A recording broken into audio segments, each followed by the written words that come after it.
Man, let me be straight with you. After that news about Don Bland getting signed, it really does make you stop and ask, did the Cowboys quietly change how they do business? I know it sounds dramatic, but listen. The vibe coming out of camp reads like a team that's balancing patience with calculated moves instead of just reacting to drama. You heard it, agents showing up, the talk around Tyler Smith and Micah Parsons, Dak's measured comments that felt like damage control, and then Don Bland's. Deal drops, and suddenly everybody breathes a sigh of relief. That's the scene I want you to picture while we walk through this. I'm not promising you a miracle, I'm saying we need to judge moves in context. You've got a front office that apparently wanted to clear some room, a coaching staff installing new ideas, and a roster that's one of the youngest in the league. When you put those three facts next to each other, the Don Bland signing reads differently than just a one-off. It reads like a small, smart move to shore up depth and buy time while they sort the bigger pieces. Now, I don't want you to think I'm dismissing how tense things looked. There was literally a powder keg around Parsons and a whole bunch of media trying to turn Dak's words into something bigger. But the reaction inside the building seems calm. Teammates relieved, other veterans signing team-friendly deals. And that suggests either a deliberate strategy or a desperate attempt to paper over problems. Which is it? That's what we'll start to unpack as we go deeper. Before I go on, I want to hear from you.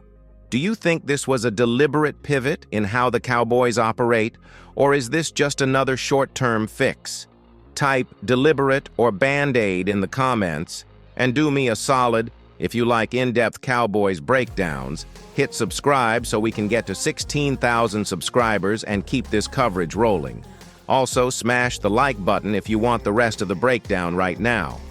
Now that we've set the stage with Don Bland and the early signs of a new approach, let's dig into what these smaller moves actually mean for the Cowboys' overall strategy. Signing Don Bland, locking up Jake Ferguson on a team-friendly deal, and keeping an eye on interior defensive tackles might look like standard roster management at first glance. But there's more going on. These aren't just depth signings, they're signals that the Cowboys are managing cap space carefully while still trying to put quality pieces on the field. The front office clearly wants flexibility to get Tyler Smith done, and that's key because it shows they're thinking ahead rather than reacting in panic mode. This isn't just about spending money, it's about timing, prioritizing contracts, and maximizing the value of every pick and every dollar. That's what makes these smaller deals so important. They let the team maintain the ability to make bigger moves without mortgaging the future. Another thing from the transcript that stands out is the mood around these signings. Don Bland's excitement, the general relief among teammates, it's a subtle indicator that the front office is sending the right message. Even Dak Prescott's comments suggest there wasn't a full-blown locker room crisis, which in itself is a win. That tells you that communication between coaches, players, and management is at least functional, and that's huge when you're trying to install a new culture. Now here's a question for you. Which signing do you think matters most for this season? Bland, Ferguson, or the interior defensive tackle? Drop your pick in the comments. If you're enjoying this breakdown and want to see me unpack Tyler Smith, Micah Parsons, and all the upcoming draft capital, make sure you hit subscribe and ring that notification bell. Also, give the video a like if you want me to go deeper into the team's cap strategy. It helps the channel grow and keeps us moving toward that 16,000 subscriber goal. These moves aren't flashy, but they're meaningful. They could very well define how the Cowboys approach roster building moving forward. All right, now let's shift gears and talk about draft capital and the youth movement, because this is where the bigger picture starts to emerge.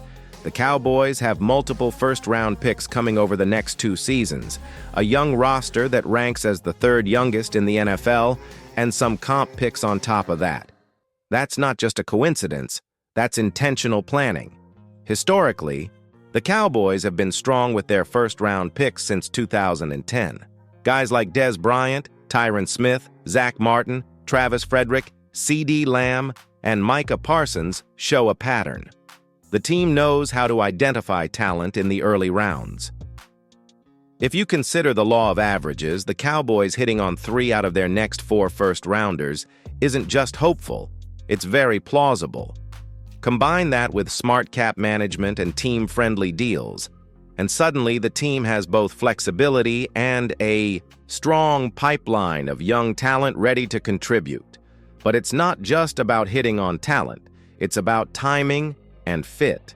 These draft picks allow the Cowboys to shape the roster according to scheme, culture, and the new coaching staff's vision. A young, hungry roster can be a huge advantage if handled correctly. Fresh legs, high energy, and players motivated to prove themselves. Now, I want to hear from you. Which position do you want the Cowboys to target most with their upcoming first-round picks? Offensive line, wide receiver, edge, or cornerback? Type your answer in the comments. And if you agree that hitting on these picks is crucial for the team's long-term trajectory, give the video a thumbs up. The combination of youth, draft capital, and strategic spending gives the Cowboys a solid foundation, but it's all going to come down to execution.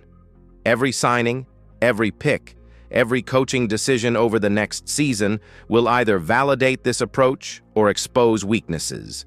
Now let's tackle the tension that's been bubbling under the surface. Micah Parsons, Dak Prescott, and the culture shift that's happening in Dallas. Parsons, one of the team's biggest stars, apparently wasn't fully aligned with what the new coaching staff wanted to teach, and that led to some friction. At the same time, Dak Prescott's comments were carefully measured, suggesting the team was trying to avoid turning this into a full-blown locker room crisis. This is exactly where culture meets talent. You've got a superstar player, a young roster, and a coaching staff implementing new systems. If the player doesn't fit the plan, tough decisions have to be made. The Cowboys appear to be prioritizing long-term structure and culture over immediate comfort, and that's a risky but potentially rewarding strategy. Think about it. If Parsons ends up thriving elsewhere, it might look like a mistake. But if the team maintains cohesion and builds a roster that buys fully into the system, it could pay off big time in the coming seasons. The front office seemed to handle this quietly. Teammates relieved, no major disruptions, and strategic signings like Don Bland to show progress. That's deliberate messaging in action. Now, I want to know what you think. Should the Cowboys bend their system to keep a star player like Parsons no matter what, or stick to the plan and prioritize culture? Type bend or stick in the comments. Balancing talent and culture is one of the hardest things any team faces. You can draft well, manage the cap, and make smart signings, but if the locker room isn't aligned, it all falls apart. Dallas is walking a fine line, taking calculated risks to define the kind of team they want to be. If you're following along and enjoying this breakdown, don't forget to hit subscribe and like the video. It really helps the channel reach our goal of 16,000 subscribers and keeps us bringing you insider-level analysis. Understanding the Parsons-Dak dynamic is key because it frames every move the Cowboys make, from draft strategy to cap management, and sets expectations for what this team can really achieve this season. All right, let's wrap this up by getting realistic about what we can expect from the Cowboys this season. We're not talking Super Bowl contenders just yet. With a third of the roster brand new, a completely new coaching staff, and the roster turnover we've seen, setting realistic goals is key. A 9 or 10-win season? That would be a solid victory. That's the benchmark for success right now. Growth, execution, and showing that all the moves, signings, and draft planning are starting to take hold. The Cowboys have youth, draft capital, cap flexibility, and the beginnings of a cultural reset. That's a recipe that won't blow up overnight, but if everything comes together, it's sustainable growth. On the flip side, there's always risk. If the culture change backfires, if young talent doesn't step up, or if injuries hit, this season could be messy. But with calculated moves like Don Bland, Jake Ferguson, and the potential for Tyler Smith, combined with historically strong first-round drafting, the Cowboys are putting themselves in a position to succeed incrementally. Now, before we close, I want you to get involved. Comment below with how many wins you think the Cowboys will have this season. Are we looking at a solid 9, a breakout 10, or something else entirely? And don't forget to like the video if you appreciate this type of in-depth analysis. Every like helps the channel grow toward our 16,000 subscriber goal. If you haven't already, hit that subscribe button and turn on notifications so you don't miss the next breakdown on roster moves, draft picks, or the latest updates from camp. The takeaway from the transcript is this: the Cowboys are taking deliberate steps to balance talent, culture, and strategic planning.